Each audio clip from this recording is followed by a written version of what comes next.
Legenda Aji Saka pencipta peradaban Jawa. Sebelum teknologi secanggih sekarang, anak-anak zaman dulu banyak membaca melalui buku-buku sebagai pengisi waktu luang.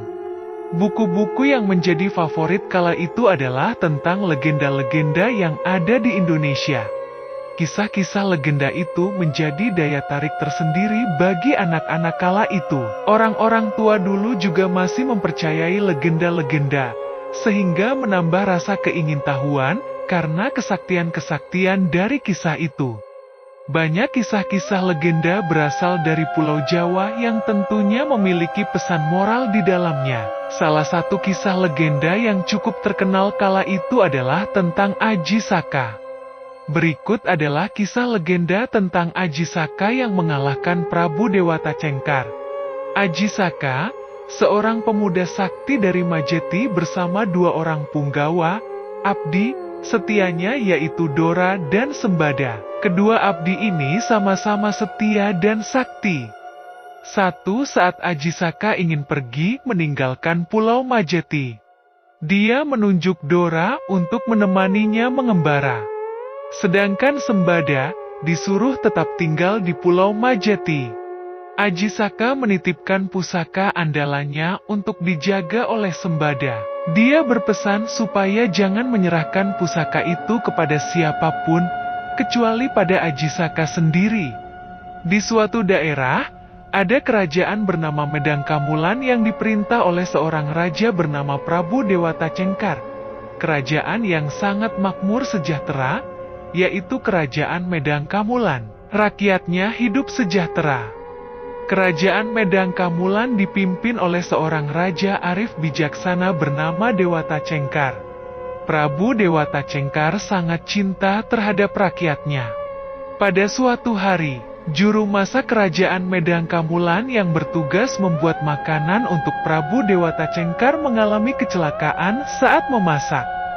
Salah satu jarinya terkena pisau hingga putus dan masuk ke dalam masakannya tanpa dia ketahui. Disantaplah makanan itu oleh Dewata Cengkar. Dia merasakan rasa yang enak pada masakan itu. Dia bertanya daging, apakah yang dia makan? Juru masak baru sadar bahwa tangannya yang teriris telah disantap Dewata Cengkar. Koki itu menjawab bahwa daging yang dimakan adalah jari tangannya yang teriris dan tidak sengaja masuk ke dalam masakannya. Dewata Cengkar ketagihan dan berpesan supaya memasakkan hidangan daging manusia setiap hari. Dia meminta sang patih kerajaan supaya mengorbankan rakyatnya setiap hari untuk dimakan. Oleh karena terus-menerus makan daging manusia, sifat Dewata Cengkar berubah 180 derajat. Dia berubah menjadi raja yang kejam lagi bengis dan pemakan daging manusia. Setiap hari raja memakan seorang pria yang dibawa oleh patih Jugul muda. Sebagian rakyat takut kepada rajanya dan diam-diam lari ke daerah lain. Resiko dari pelarian ini adalah jika diketahui sang raja, maka orang tersebut akan diberi hukuman mati dengan cara disantap oleh sang raja. Saat itu, juga Aji Saka dan pengawalnya tiba di Kerajaan Medangkamulan. Mereka heran dengan keadaan yang sepi dan menyeramkan. Dari seorang rakyat, beliau mendapat cerita kalau Raja Medangkamulan gemar makan daging manusia. Aji Saka menyusun siasat. Dia menemui sang patih untuk diserahkan kepada Dewata Cengkar agar dijadikan santapan. Awalnya, sang patih tidak setuju dan kasihan. Tetapi Aji Saka bersikeras dan akhirnya diizinkan. Dewata Cengkar keheranan karena ada seorang pemuda tampan dan bersih ingin menyerahkan diri. Aji Saka mengatakan bahwa dia mau dijadikan santapan asalkan dia diberikan tanah seluas ikat kepalanya, dan yang mengukur tanah itu harus Dewata Cengkar. Sang Prabu menyetujuinya. Kemudian mulailah Dewata Cengkar mengukur tanah. Saat digunakan untuk mengukur, tiba-tiba ikat kepala Dewata Cengkar terus memanjang sampai menutupi seluruh kerajaan Prabu Dewata Cengkar. Dewata Cengkar marah setelah mengetahui niat Aji Saka untuk mengakhiri tirani Prabu Dewata Cengkar. Ketika Prabu Dewata Cengkar marah, sorban Aji Saka kemudian membungkus tubuh sang Prabu. Ikat kepala itu lalu membungkus seluruh tubuh sang Prabu. Panjang ikat kepala Aji Saka yang digunakan untuk mengukur tanah tadi telah sampai di jurang dekat pantai Laut Selatan. Maka Dewata Cengkar terdorong ke jurang pantai Laut Selatan. Dia terlempar ke laut dan seketika berubah menjadi seekor buaya putih. Sebagai ucapan terima kasih dari rakyat Medang Kamulan, Aji Saka diangkat sebagai Raja Medang Kamulan. Setelah penobatan, Aji Saka mengutus Dora pergi ke Pulau Majeti untuk mengambil pusaka andalannya. Kemudian pergilah Dora ke Pulau Majeti. Sesampai di Pulau Majeti, Dora menemui Sembada untuk mengambil pusaka. Sembada teringat akan pesan Aji Saka saat meninggalkan Pulau Majeti untuk tidak menyerahkan pusaka tersebut kepada siapapun kecuali kepada Aji Saka. Dora yang juga berpegang teguh pada perintah Aji Saka untuk mengambil pusaka memaksa supaya pusaka itu diserahkan. Kedua abdi setia tersebut beradu mulut bersikukuh pada pendapatnya masing-masing. Dan akhirnya mereka berdua bertempur. Pada awalnya mereka berdua hati-hati dalam menyerang karena bertarung melawan temannya sendiri. Tetapi pada akhirnya benar-benar terjadi pertumpahan darah. Sampai pada titik akhir yaitu kedua abdi tersebut tewas dalam pertarungan karena sama-sama sakti.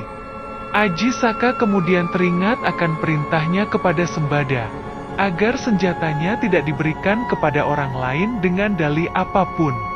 Menyadari akan kesetiaan kedua utusan, dengan bergegas ia menyusul ke Gunung Kendeng untuk mencegah perselisihan di antara mereka.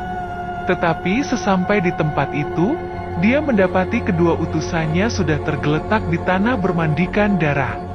Aji Saka memang dapat mengetahui alasan perselisihan itu, tetapi mereka terlanjur sudah tak bernyawa.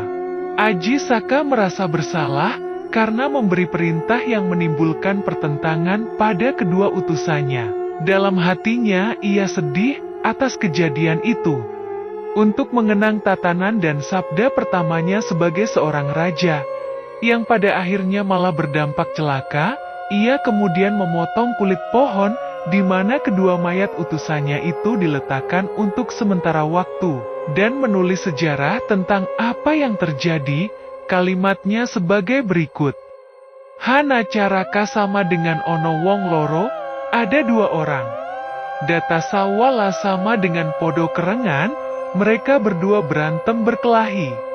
Pada jayanya sama dengan podo joyon, sama-sama kuatnya. Maga batanga sama dengan mergo dari batang loron, maka dari itu jadilah bangkai semuanya mati dua-duanya karena sama kuatnya. Aji Saka kemudian membaca ulang tulisannya. Namun tulisan itu membuatnya terkejut karena di dalam 4 kalimat itu, semua bunyi vokal terwakili. Untuk meyakinkan dirinya tentang hal itu, ia mengucapkan setiap suku kata dari setiap kalimat secara terpisah sebagai ha, na, ca, ra, ka, da, ta, sa, wa, la, pa, da, ja, ya, nya, ma, ga, ba, ta, nga. Setelah beberapa saat mengheningkan cipta, Aji Saka memutuskan untuk menggunakan suku kata ini sebagai sistem tulisan baru di Jawa dan sebagai pengingat kedua utusannya yang setia. Itulah kisah legenda tentang Aji Saka yang dulu sering diceritakan oleh orang tua. Saat ini cerita-cerita legenda dianggap sebagai mitos. Sebuah mitos yang tidak saja bertutur tentang sejarah mulai dikenalnya aksara atau tulisan bagi orang Jawa, melainkan juga menjadi momen penanda penting tentang signifikansi sebuah tradisi literasi dalam kebudayaan Jawa.